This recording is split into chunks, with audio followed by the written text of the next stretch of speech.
तो देखिए इस बीच बैटल ग्राउंड से एक और बड़ी खबर सामने आ रही है। पुतिन के एटमी हमले की धमकी पर यह बड़ी खबर है। परमाणु हथियारों का इस्तेमाल नहीं कर पाएंगे पुतिन। क्रिस्टो ग्रोइज की ओर से यह बड़ा बयान दिया गया है। पुतिन के एटमी हथियार चलाने का आदेश नहीं मानेंगे ऑफिसर्स। खोजी पत्रकार क्रिस्टो ग्रोजेव का यूक्रेन के टीवी चैनल पर यह बड़ा दावा। पुतिन के लाल बटन दबाने का आदेश नहीं माना जाएगा। आदेश मानने वाले 5 में से कई लोग आदेश नहीं मानेंगे। यह बड़ा दावा किया जा रहा है। पुतिन लाल बटन दबाने का आदेश 5 लोगों को देंगे। इन 5 में से कई लोग पुतिन के आदेश को नहीं मानेंगे। इन्वेस्टिगेटिंग एजेंसी बेलिंकट से जुड़े हैं पत्रकार क्रिस्टो गोरेज। तो देखिए ये किस तरीके से बड़ा दावा क्रिस्टो ग्रोजेव की ओर से किया जा रहा है और आगे इस और पॉइंट को समझाएंगे गौरव। अब आपको समझाते हैं कि पुतिन इस वॉर में क्यों अकेले पड़ते नजर आ रहे हैं, क्यों पुतिन जो कर रहे हैं उसके साथ कोई और खड़ा होता नहीं दिख रहा, और उनके देश में भी उनके साथ जो उनका स्टाफ है, उनके जो जनरल्स हैं, पुतिन ने युद्ध छेड़ने से लेकर उसके बाद कई गलतियां की हैं, ऐसा तमाम लोगों का दावा है। यूक्रेन के वॉर जोन में रूस के कई कमांडर, कई जनरल मारे गए हैं।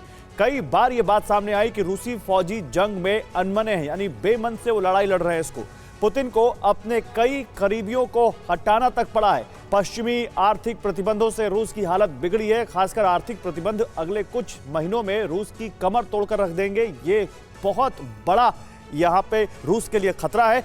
दुनिया में रूस और खास तौर से पुतिन की छवि बिगड़ी है। हालांकि इसके ठीक उलट निनाद जी, रूस में पुतिन की छवि और मजबूत हुई है, क्योंकि रूस से बहुत ज्यादा खबरें नहीं आती हैं। रूस ने अपना एक तरह से मीडिया को सेंसर कर रखा है, और जितनी भी खबरें आती हैं उससे ऐसा लगता है कि पुतिन की स्टेटमैनशिप और मजबूत हुई है और रूस के लोग पुतिन के साथ मजबूती से खड़े हैं। मुझको लगता है कि रूस के लोग पुतिन के साथ खड़े हुए हैं।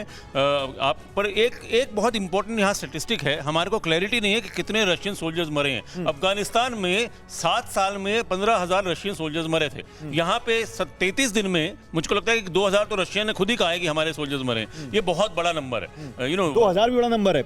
ज़ेलेंस्की यूक्रेन तो 15-16 हजार कोट कर रहा है। हाँ नहीं, वो पर रशिया ने खुद 1800 कहा है। अगर अफगानिस्तान में 7 साल में 15,000 मरे थे तो 33 दिन में इतने मरना बहुत बड़ा नंबर है। मुझको लगता है 3 फैक्टर हैं। क्या लिमिटेड वॉर ऑब्जेक्टिव जल्दी से आते हैं, इसका मतलब वो दो स्लाविक एनक्लेव क्रिएट करना, और लेकिन सर इसमें जो बड़ी बात है कि अगर यूक्रेन वॉर को 33 दिनों तक खींच के ले आया है और 10 या 20 दिन और खींचता है, तो फिर ये पूरा असेसमेंट किधर जाएगा?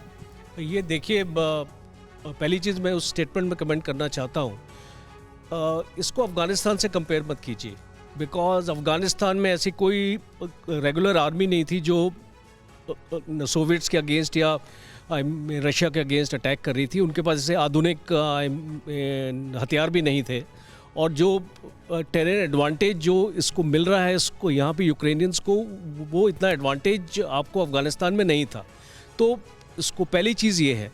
और दूसरी है कि ये जो लड़ाई है ये क्यों खिंच रही है, ये इसकी वजह ये है कि रशियंस जो है इसको डेलिबरेटली ऑपरेशन प्लान कर रहे हैं। उनको कम से कम कैजुअलिटीज चाहिए। आप ये कह रहे हैं कि लंबी लड़ाई की तैयारी करके घुसे?